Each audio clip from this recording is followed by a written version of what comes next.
justo antes de comenzar estas vacaciones de Navidad, en el instituto en el que trabajo como intérprete, en la clase que nos imparte en la asignatura de Valores Cívicos y Ciudadanía o algo así, todavía no me sé bien el nombre, pero la profesora les preguntaba algo a los alumnos, les decía ¿qué es la primera palabra o palabras que se os viene a la mente cuando escucháis Navidad?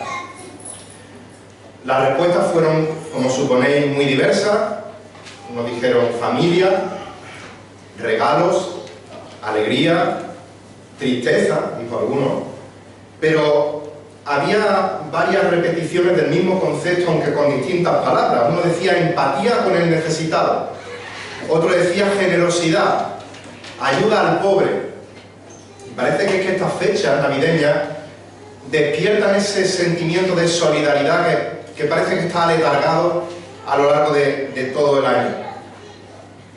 A la profesora le gustó esta respuesta, entonces siguió tratando de ahondar en concienciar a estos alumnos para ayudar al pobre. Y entonces ellos siguieron hablando de cómo ayudaban al necesitado y había algo en lo que coincidían todos. Les daban de lo que les sobraba. Normalmente si iban a algún supermercado, hacían la compra, alguien estaba en la puerta pidiendo, bueno, pues la calderilla que tenían, se la daban. Y luego todos también coincidían en que eso les hacía sentirse bien consigo mismos. Así que el resumen o la conclusión que pude sacar yo de esta solidaridad, entre comillas, de estos alumnos, de estas alumnas, es: doy de lo que me sobra y me siento bien por ello. En nuestro texto de hoy vamos a hablar de una acción solidaria, también una acción de ayuda al necesitado. Vamos a ver una ofrenda que se levanta para ayudar a los pobres, pero como veremos, el corazón que hay detrás de esta ofrenda no da simplemente calderilla, no da de lo que le sobra, y mucho menos es movido por sentirse bien con uno mismo. No es movido por tener una autosatisfacción con uno mismo, sino que es movido por la obediencia a Dios y el amor al prójimo. Os invito a que abráis vuestras Biblias por la carta del apóstol Pablo a los Romanos. En el capítulo 15 seguimos con este estudio consecutivo de la carta a los Romanos y vamos a leer de los versículos 22 al 29. Romanos capítulo 15, versículos 22 al 29. Leo en la versión de las Américas, por si notáis algún cambio en alguna palabra. Y el apóstol Pablo, movido por el Espíritu Santo, dice lo siguiente, Apocalipsis 15, 22. Por esta razón muchas veces me he visto impedido a ir a vosotros, pero ahora, no quedando ya más lugares para mí en estas regiones, y puesto que por muchos años he tenido un gran deseo de ir a vosotros, cuando vaya a España iré a vosotros, porque espero veros al pasar allá y que me ayudéis a continuar hacia allá, después de que haya disfrutado un poco de vuestra compañía. Pero ahora voy a Jerusalén para el servicio de los santos, pues Macedonia y Acaya han tenido a bien hacer una colecta para los pobres de entre los santos que están en Jerusalén. Sí, tuvieron a bien hacerlo, y a la verdad que están en deuda con ellos, porque si los gentiles han participado de sus bienes espirituales, también están obligados a servir a los santos en los bienes materiales. Así que cuando haya cumplido esto y les haya entregado esta ofrenda, iré a España, llegando de paso a veros. Versículo 29. Y sé que cuando vaya a vosotros, iré en la plenitud de la bendición de Cristo. Hasta aquí la palabra del Señor. Y Dios mediante, en esta mañana, aunque sea un título un poco largo para los que tomáis apuntes, pero vamos a ver dos aspectos del viaje de Pablo que nos animan a colaborar en la extensión del Evangelio y a servir al hermano necesitado. Dos aspectos en el viaje de Pablo que nos animan a colaborar, por un lado, en la extensión del Evangelio, en la extensión del reino, en la predicación de la palabra de Dios, y también nos anima a servir al hermano necesitado. En primer lugar, en los versículos 22 al 24 leemos la hoja de ruta del viaje de Pablo. Y en los versículos 25 al 29 un desvío necesario en esa hoja de ruta. Así que vamos a ver dos aspectos del viaje de Pablo que nos animan a colaborar con la extensión del Evangelio y a servir a los hermanos necesitados. Y en primer lugar vamos a ver la hoja de ruta del viaje de Pablo. Dice el versículo 22: por esta razón muchas veces me he visto impedido de ir a vosotros.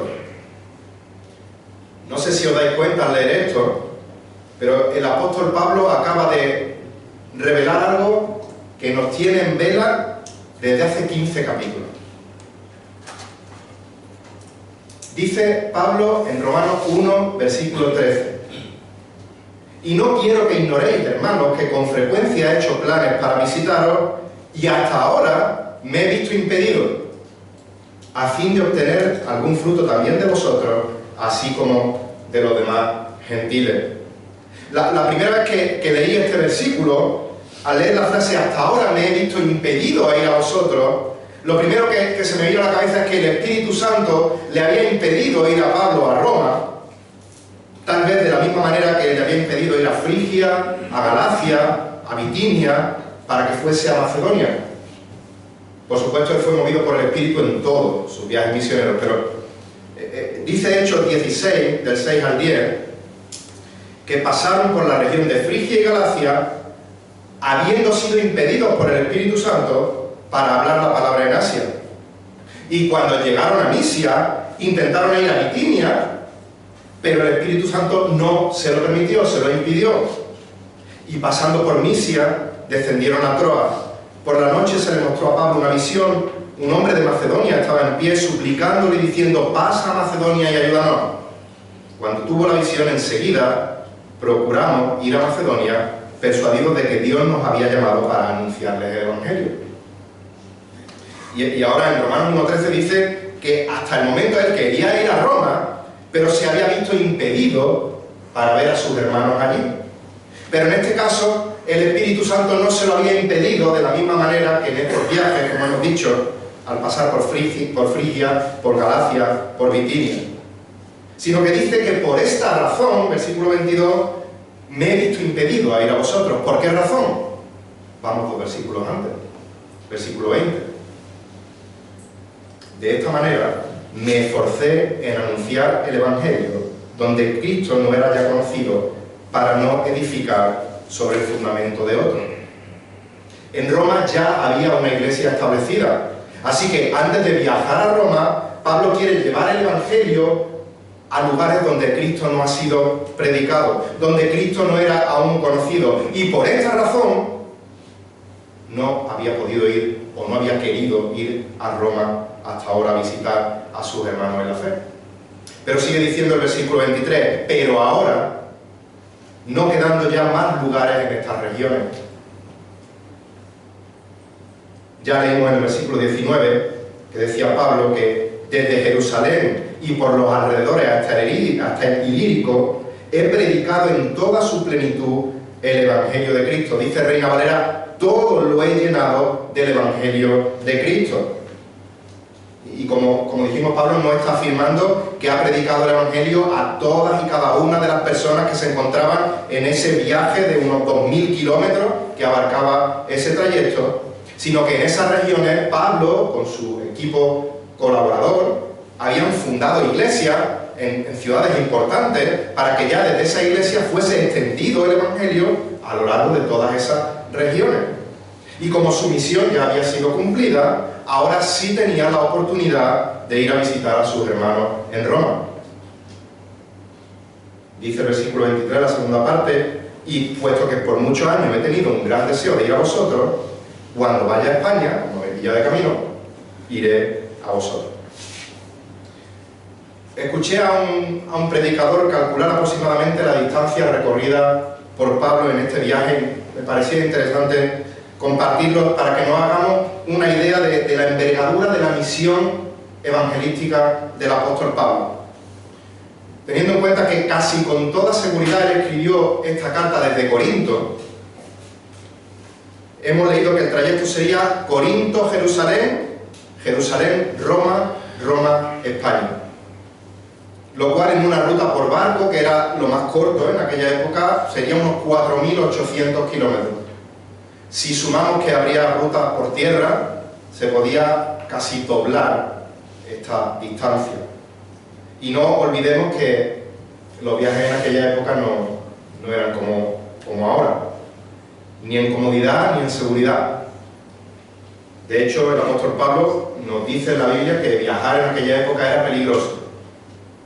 Leemos en 2 de Corintios, capítulo 11, versículos 26 al 27, y es Pablo el que habla. Dice 2 de Corintios 11, 26, que con frecuencia en viajes, en peligro de ríos, en peligro de salteadores, en peligro de mis compatriotas, en peligro de los gentiles, en peligro de ciudad, en peligro del desierto, en peligro en el mar, en peligros entre falsos hermanos. Creo que nos quiere decir que viajar era peligroso, se intuye en el texto. En trabajo y fatiga, en muchas noches de desvelo, en hambre y sed, a menudo sin comida, en frío y desnudez. Era peligroso, era incómodo viajar en aquella época. Así que imaginaros el viaje que le esperaba al apóstol Pablo. El pasado viernes, comiendo en familia, junto con otros miembros de la familia, como a ninguno de nosotros nos ha tocado el gordo este año, pues empezamos a soñar despiertos y nos pasamos un rato viendo las vidas laborales y calculando cuánto nos faltaba para jubilarnos y qué pensión aproximada nos quedaría a cada uno de nosotros. Si pudiésemos descargarnos ahora la vida laboral del apóstol Pablo y mirásemos el tiempo que tenía cotizado, tanto por tiempo como por kilómetros, Pablo había cotizado lo suficiente para jubilarse de sobra y para que le quedara una buena pensión. Pero Pablo tenía muy claro su llamado apostólico. En Hechos capítulo 9, versículo 15, Dios le dice a Ananías: ve, hablando de Saulo, de Tarso, porque él me es un instrumento escogido. ¿Para qué? Para llevar mi nombre en presencia de los gentiles, de los reyes y de los hijos de Israel. Y ahora Pablo en el capítulo 11 de Romanos, en el versículo 13, dice: porque a vosotros os hablo, gentiles, por cuanto yo soy apóstol a los gentiles, honro mi ministerio. Pablo sabía que su ministerio a los gentiles no había terminado. Pero no solo lo sabía, sino que además deseaba seguir adelante con su ministerio de evangelización. Y vio que un buen campo misionero lo tenía en España. Así que su punto de mira ministerial lo puso en nuestra tierra. ¿Llegó Pablo a España? No lo sabemos. Los datos históricos y la tradición parece que el peso más grande es que sí llegó. Que llegó a Tarraco, Romana, a Tarragona, pero como no lo sabemos, y no es lo importante, que esto no nos desvíe de lo importante, de que Pablo estaba totalmente comprometido con su ministerio. Ahora bien, para poder llevarlo a cabo, Pablo necesitaba la ayuda de sus hermanos en Roma. Por eso sigue diciendo el versículo 24: porque espero veros al pasar y que me ayudéis a continuar hacia allá. Dice Reina Valera: y ser encaminado allá por vosotros. Y algunos comentaristas dicen que esta expresión, ser encaminado por vosotros, significa simplemente el ser encomendado a la gracia de Dios por los hermanos de Roma, como en otras ocasiones fue encomendado. Por ejemplo, Hechos 14:26 dice que de allí se embarcaron para Antioquía, donde habían sido encomendados a la gracia de Dios por la obra que habían cumplido. Un capítulo después de Hechos 14:26, Hechos 15:40, mas Pablo escogió a Silas y partió, siendo encomendado por los hermanos a la gracia del Señor. Pero en este caso, y a la luz del contexto del texto y de muchos otros textos bíblicos en Hechos, en 1 de Corintios, en 2 de Corintios, en Tito, en 3 de Juan, esta expresión ser encaminado por los hermanos parece que tiene que ver más con la ayuda material y práctica para hacer el viaje. Tiene que ver más con el hospedaje, la compañía, las provisiones, la guía para el viaje, y por eso la Biblia de las Américas traduce "y que me ayudéis a continuar allá". Por supuesto, esta ayuda práctica es necesario que fuera acompañada porque los hermanos le encomendasen a la gracia de Dios, que orasen por el apóstol Pablo en su viaje misionero a España. Pero en definitiva, Pablo lo que expresa es primero su deseo de ir a ver a estos hermanos en Roma, y de paso aprovecha para informarles de que necesita ayuda para proseguir con su misión evangelística en nuestra tierra. Pablo necesitaba, por un lado, del apoyo espiritual de los hermanos. Pablo necesitaba muchísimo la oración de los hermanos, por eso luego en el versículo 30 les dirá: os ruego, hermanos, por nuestro Señor Jesucristo y por el amor del Espíritu, que os esforcéis juntamente conmigo en vuestras oraciones a Dios por mí. Necesitaba de las oraciones de los hermanos. Y además que os esforcéis, una oración continua por Pablo. Pero también necesitaba de la ayuda material. Por eso le dice: espero que me ayudéis a continuar hacia allá. De aquí sacamos una aplicación muy importante para nosotros como creyentes y como iglesia. Todos nosotros, como iglesia, tenemos la responsabilidad y el privilegio de ayudar, tanto orando como materialmente, a aquellos misioneros que Dios ha levantado para ir y evangelizar a lugares donde Cristo no es predicado, o en lugares donde ya hay iglesias establecidas, donde se está predicando fielmente la palabra, pero necesitan de la ayuda, del apoyo material de sus hermanos para seguir cumpliendo con la misión de que Cristo sea conocido y que su evangelio sea proclamado. Termina el versículo 24 y dice: porque espero veros al pasar y que me ayudéis a continuar hacia allá después de que haya disfrutado un poco de vuestra compañía. Dice Reina Valera: una vez que me haya gozado con vosotros. Pablo no era un aprovechado que quería trincar el dinero y seguir para España. Pablo quería disfrutar, gozarse de la compañía de sus hermanos en la fe. Y como veremos en un momento, eso sería algo de bendición mutua, no solo de Pablo a los hermanos de Roma, sino de los hermanos de Roma a Pablo. De hecho, ya les había dicho en el capítulo 1, los versículos 11 al 13, porque anhelo veros para impartiros algún don espiritual a fin de que seáis confirmados, es decir, para que cuando esté entre vosotros nos confortemos mutuamente, cada uno por la fe del otro, tanto la vuestra como la mía. Estamos viendo dos aspectos del viaje de Pablo que nos animan a colaborar con la extensión del Evangelio y a servir a los hermanos necesitados. En primer lugar, hemos visto la hoja de ruta del viaje de Pablo, pero ahora vamos a ver un desvío necesario en esa hoja de ruta. Parece que por fin ya Pablo ha cumplido todos los requisitos para llevar a cabo el deseo que tenía de ver a sus hermanos de Roma. Y ahora que dice: ya he cumplido con la misión que tenía, que me había impedido hasta ahora ir a vosotros, me tengo que desviar un poquito. 1.500, 2.000 kilómetros, más o menos, de desvío en dirección opuesta a Roma. Versículo 25. Pero ahora voy a Jerusalén para el servicio de los santos. No nos tiene que demostrar Pablo, a lo largo de la carta a los romanos, que su prioridad es predicar el Evangelio. Pero también tiene la necesidad de mostrar, de servir de manera práctica a los hermanos en la fe, en este caso ayudándoles materialmente, descargando en la medida de lo posible el peso de la pobreza que sufrían estos hermanos. Una pobreza debida a dos causas. En aquella época la situación de aquella zona de Jerusalén era de hambruna. Había hambre en aquel lugar.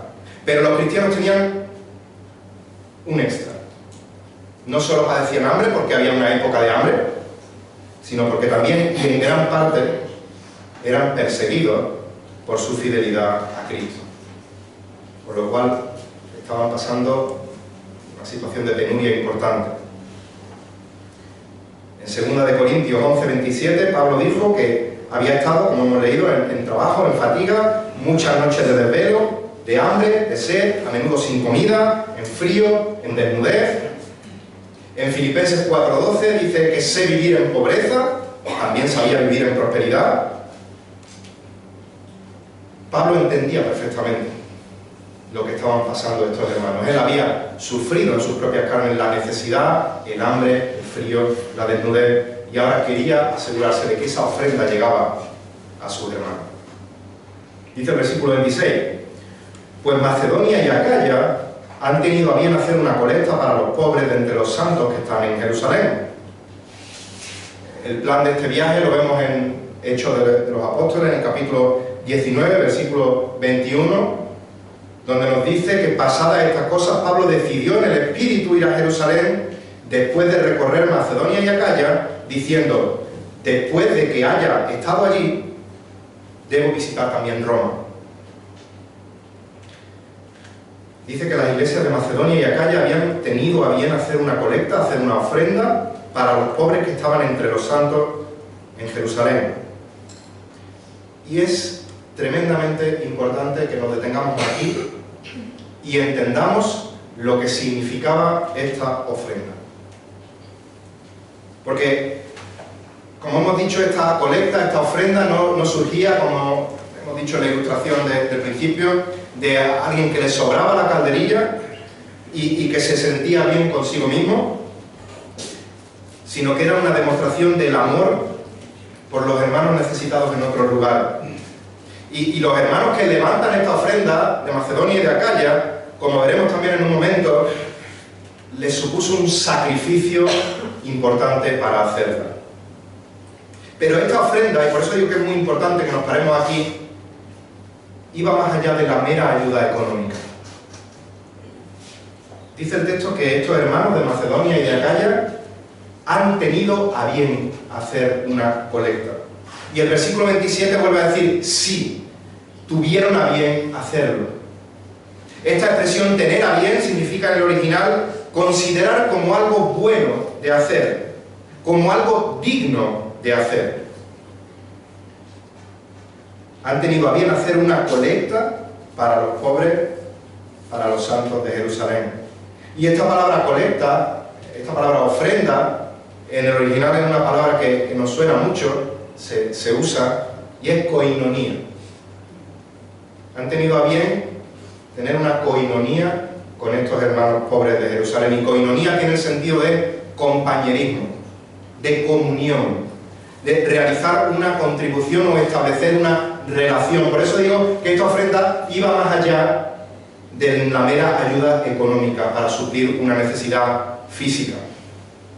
Como dice un comentarista, y cito, los creyentes de Macedonia y Acaya decidieron dar una expresión material a su participación en la contribución cristiana que tenían con los creyentes que vivían en Jerusalén. Lo vuelvo a repetir. Los creyentes de Macedonia y de Acaya decidieron dar una expresión material a su participación en la contribución, en la koinonía cristiana que tenían con los creyentes que vivían en Jerusalén. Estamos todavía en los inicios de la Iglesia. Estamos todavía en una época en la que había cierta división entre creyentes judíos y creyentes gentiles. Y esta ofrenda sería una herramienta útil para esa koinonía entre los hermanos, para derribar ese muro por fin entre estos dos grupos de hermanos en la fe. Esta ofrenda no solo supliría las necesidades físicas de los hermanos pobres en Jerusalén, sino que también fortalecería la comunión, fortalecería el compañerismo entre creyentes judíos y creyentes gentiles, fortalecería la unidad en el cuerpo de Cristo. Por eso digo la importancia de entender bien qué significa esta ofrenda. Fijaos si es importante. El apóstol Pablo dedicó 2 capítulos en la carta de 2 de Corintios, los capítulos 8 y 9, simplemente hablar de esta ofrenda. 2 capítulos de la Biblia para hablar de esta ofrenda. Os animo a que los leáis en casa, 2 de Corintios, capítulo 8, capítulo 9, y vamos a ver muy por encima, porque es un texto extenso, qué es lo que está hablando Pablo aquí. En 2 de Corintios 8, en el versículo 1 dice: ahora, hermanos, os damos a conocer la gracia de Dios. ¿Cuál era esta gracia de Dios? La ofrenda, la colecta. Os damos a conocer la gracia de Dios, la ofrenda que ha sido dada en las iglesias de Macedonia. De la misma manera que Dios había mostrado gracia con ellos, los corazones de esos gentiles eran movidos por la misma gracia para ayudar a sus hermanos judíos necesitados. Versículo 2. Pues en medio de una gran prueba de aflicción, abundó su gozo. Ahora habla de los que van a dar la ofrenda. Y su profunda pobreza sobreabundó en la riqueza de su liberalidad. Los hermanos ofrendantes eran profundamente pobres y aún así fueron profundamente generosos. Abundaron en su liberalidad, en su generosidad, en dar. Un buen ejemplo que tenemos que tomar de estos hermanos a la hora de ofrendar. Me recordaba la ofrenda de la viuda en el Evangelio de Marcos, capítulo 12, versículos 41 al 44. Dice Marcos 12, 41, que Jesús se sentó frente al arca del tesorero y observaba cómo la multitud echaba dinero en el arca del tesoro y muchos ricos echaban grandes cantidades, y llegó una viuda pobre y echó 2 pequeñas monedas de cobre, o sea, un cuadrante. Y llamando a sus discípulos les dijo: en verdad os digo que esta pobre echó más que todos los contribuyentes al tesoro, porque todos echaron de lo que les sobra, pero ella de su pobreza echó todo lo que poseía, todo lo que tenía para vivir. Así que esto nos demuestra que no hay excusa en nuestros ingresos a la hora de ser generosos al ofrendar con el hermano que tiene necesidad, siempre dentro de nuestras posibilidades. Volvemos a 2 de Corintios capítulo 8, versículos 3 al 5, sigue diciendo: porque yo testifico que según sus posibilidades, y aún más allá de sus posibilidades, dieron de su propia voluntad, suplicándonos con muchos ruegos el privilegio de participar en el sostenimiento de los santos. Y esto no como lo habíamos esperado, sino que primeramente se dieron a sí mismos al Señor y luego a nosotros por la voluntad de Dios. Somos capaces de introducirnos en el corazón de estos hermanos y entender lo que había en el corazón de estos hermanos. Dieron de su propia voluntad, suplicando con ruegos: por favor, Pablo, déjanos ayudar, de participar en el privilegio del sostenimiento de los santos. Para ellos, participar de la ofrenda no era solo una muestra de obediencia a Dios, sino que también era una radiografía visible del amor que tenían por sus hermanos. Siendo profundamente pobres, era un privilegio, era un honor poder participar en esta ofrenda. Decían antes, medio en broma, en casa Susana, que no sé si deberíamos haber esperado a terminar la predicación y luego pasar la ofrenda, en vez de como lo hacemos después de la alabanza y la mesa del Señor. Pero lo que quiero que entendamos es que la participación de la ofrenda, por un lado, es algo voluntario, pero también tiene que implicar sacrificio, no dar de lo que te sobra. Y tiene que ser visto como un privilegio que Dios nos da para servir a Dios y para servir a otros ayudando, o en la propia iglesia local, o en otras iglesias, mediante una sabia administración de la misma. Por eso dice Pablo en 2 de Corintios, ahora en el capítulo 9, recordar capítulos 8 y 9 habla de esta ofrenda, versículo 7, que cada uno dé como propuso en su corazón, no de mala gana ni por obligación, porque Dios ama al dador alegre. Así que cada vez que vayamos a ofrendar o que tengamos la oportunidad de presentar una ofrenda, que se nos venga este texto a la mente. No de mala gana, no por obligación, sino como un privilegio, porque Dios ama al dador alegre. Volvemos a Romanos. versículo 27 del capítulo 15. Dice que tuvieron a bien, a buen grado hacerlo, y dice, y a la verdad que están en deuda con ellos. ¿En qué sentido estaban en deuda los creyentes gentiles con los creyentes judíos? En el sentido de que el Evangelio le había llegado a través de los judíos. Isaías profetizó en el capítulo 2, en el versículo 3, que de Sión saldrá la ley y de Jerusalén la palabra de Jehová. Y el propio Jesús, en Juan capítulo 4, versículo 22, dijo que la salvación viene de los judíos. De manera que, por un lado, el Evangelio hecho carne, el Señor Jesucristo, él era judío, el Evangelio le llegó a los gentiles por los judíos, pero es que también la primera predicación del Evangelio llegó a través de los apóstoles, a través de los evangelistas, a través de maestros, discípulos judíos. Y hay una deuda moral, por decirlo de alguna manera, en estos gentiles. Desde ese punto de vista, los gentiles eran deudores de los judíos por haber recibido el Evangelio. Y esto no implica que la ofrenda fuera algo forzado. No me queda otra, soy deudor, aquí tenéis la ofrenda. No, ya hemos visto que no, que para los hermanos de Macedonia, de Acaya, a pesar de su pobreza, deseaban, rogaban participar de la ayuda a los hermanos en Jerusalén. De manera que esta ofrenda material no solo era una ofrenda material, sino que era un servicio espiritual.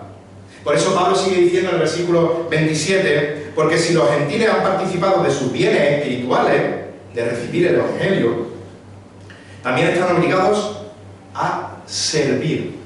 Dice Reina Valera, a ministrar a los santos en los bienes materiales. Y esta palabra servir, esta palabra ministrar, en el original, es la palabra de la cual obtenemos liturgia.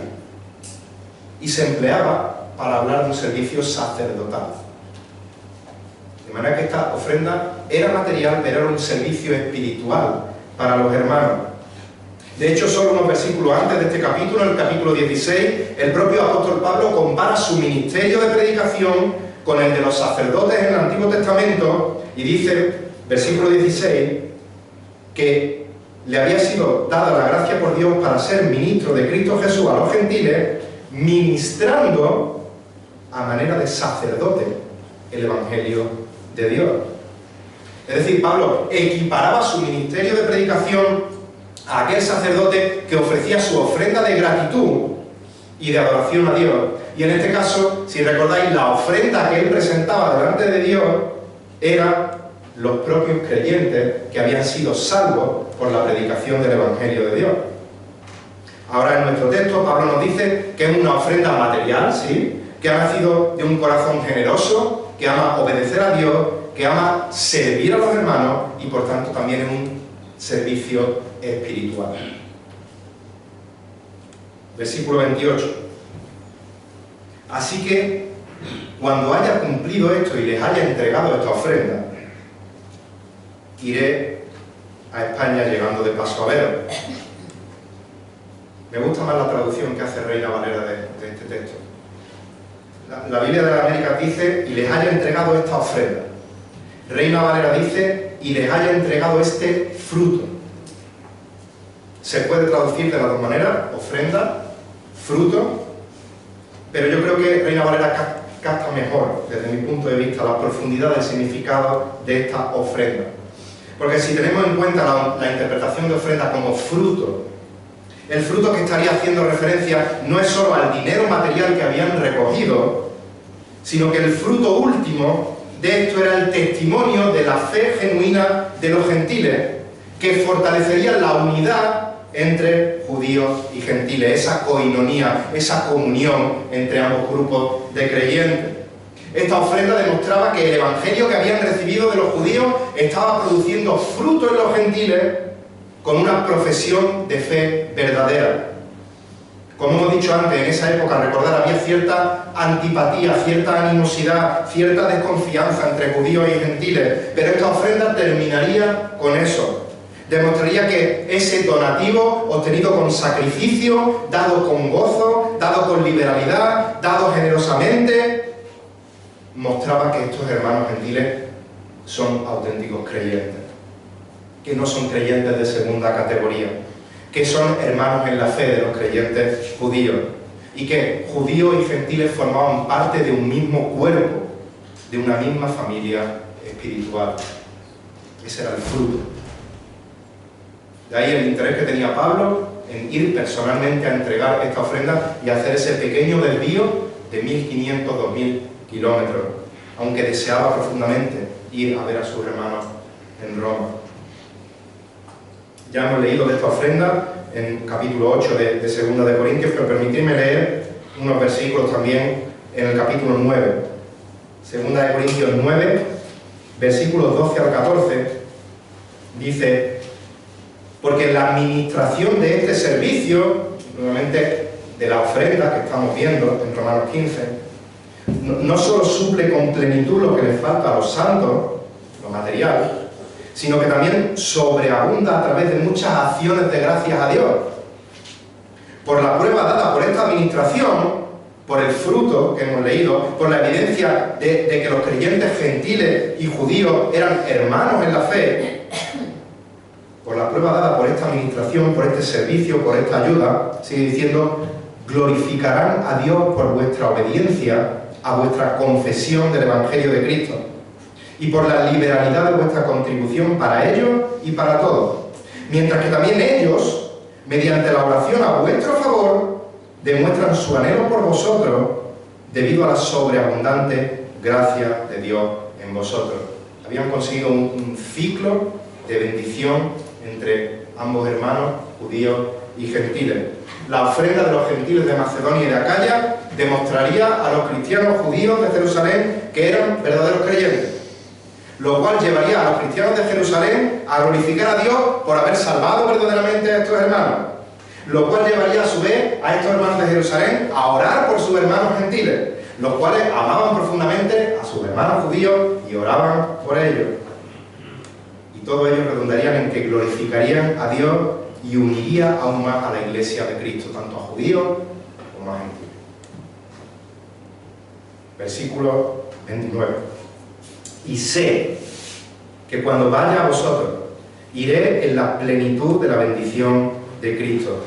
Dice Reina Valera: en la abundancia de la bendición de Cristo. ¿Y qué significa esto de ir en la abundancia, en la plenitud de la bendición de Cristo? Bueno, porque Pablo veía en esta visita a sus hermanos de Roma la oportunidad de bendecirles al compartir con ellos las bendiciones que él había recibido de Cristo y de él mismo ser bendecido por sus hermanos de Roma. Recordemos lo que hemos leído hace un momento en el capítulo 1 de Romanos, versículos 11 y 12.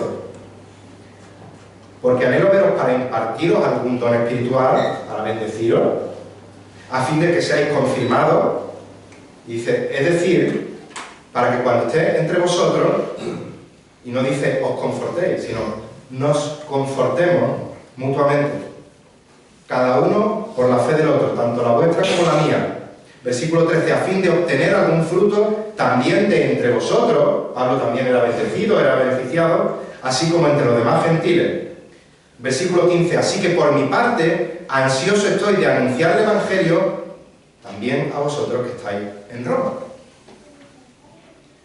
No sabemos si Pablo llegó a España, sí sabemos que Pablo llegó a Roma. Sí sabemos que Pablo fue de bendición para los romanos. Sí sabemos que Pablo fue bendecido por los romanos. Pero estoy seguro de que cuando Pablo estaba escribiendo esto no tenía ni idea de que no iba a ir como turista a Roma. Llegaría unos años más tarde a Roma, pero como prisionero de los romanos. Y de aquí aprendemos del apóstol Pablo algo que Samuel nos ha dicho ya en la presidencia. La plenitud de la bendición de Cristo, hasta donde aquí nos ha ayudado el Señor, cuando clamamos Ebenezer, no nos exime de las dificultades de la vida, pero que a su vez las dificultades de la vida no nos privan del gozo de disfrutar de las bendiciones en Cristo.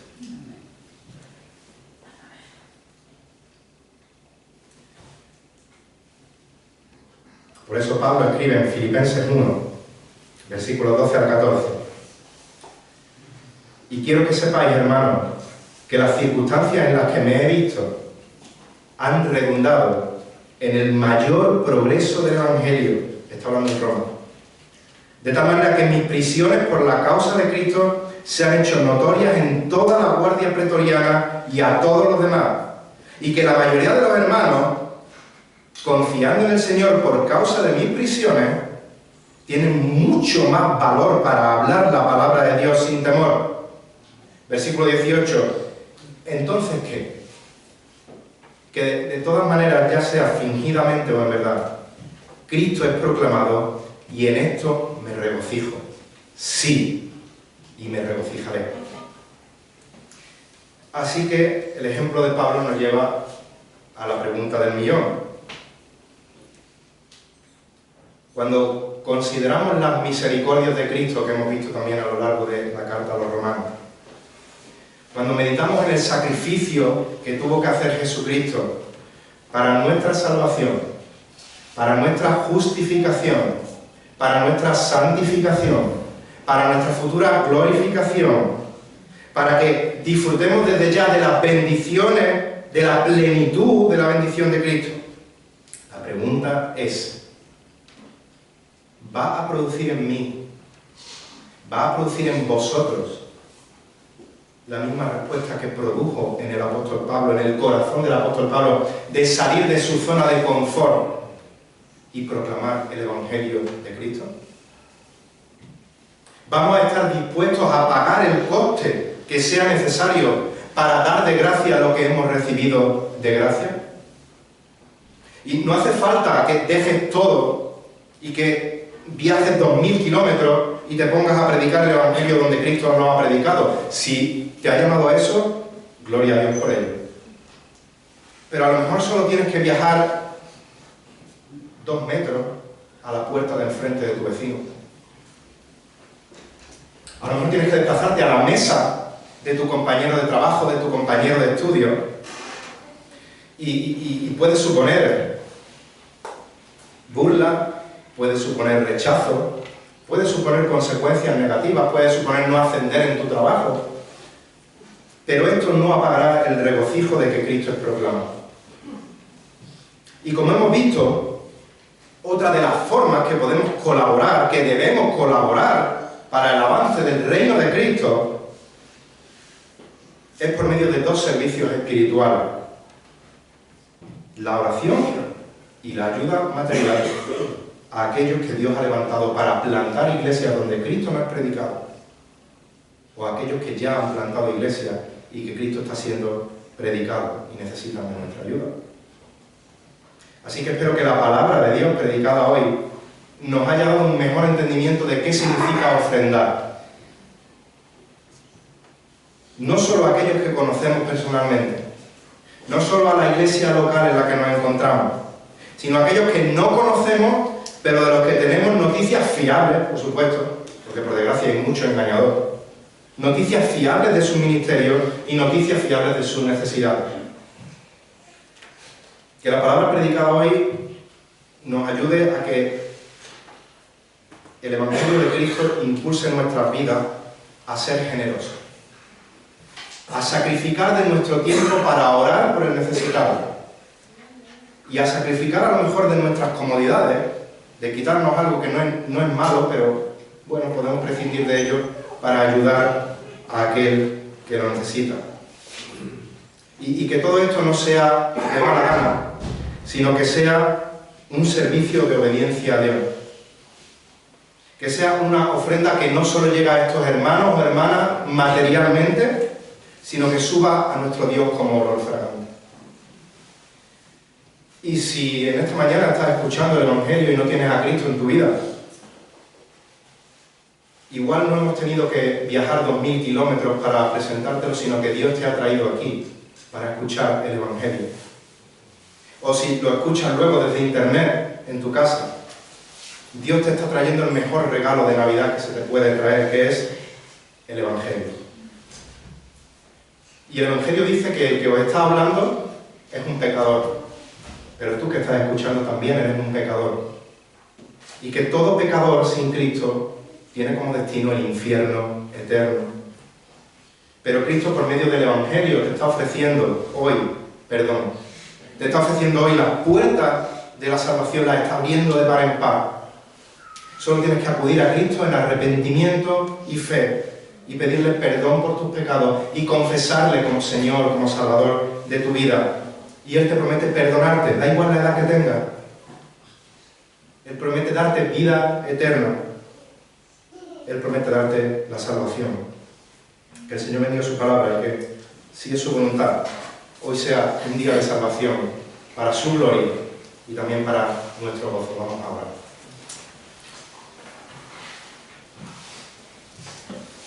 Padre nuestro que estás en los cielos, te damos gracias por el regalo que trajiste a nuestras vidas del Evangelio. No es un regalo de Navidad, no se puede comparar a ningún otro regalo que podamos recibir en esta vida.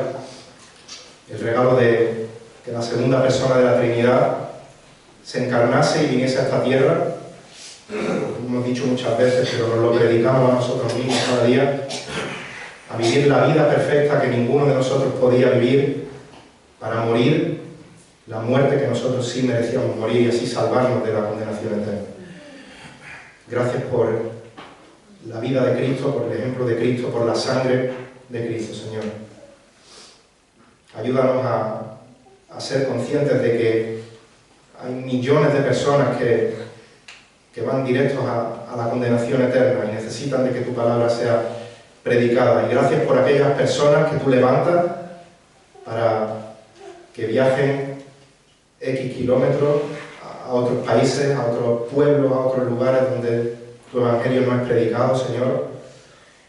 O aquellos hermanos que están en sitios donde por proclamar el evangelio sus vidas están en peligro. La iglesia es perseguida y ellos siguen fieles, Señor. Ayúdanos a no olvidarlos, a que no nos venga en esta época un sentimiento falso de solidaridad y de buen corazón, sino que realmente nos acordemos cada día de ellos y oremos por la iglesia perseguida. Y también tú abras las puertas para que podamos colaborar en la medida que podamos y en la medida que les sea necesario, Señor. Y a nosotros, Señor, úsanos también en el terreno misionero que tú nos pones, en la familia, en los estudios, en el hogar, en la iglesia, en cada sitio donde tú nos mandes, Señor, que nos des valentía y también nos des sabiduría para proclamar con fidelidad tu evangelio. Y que todo esto redunde para tu gloria. Esto oramos en el nombre de Jesús. Amén.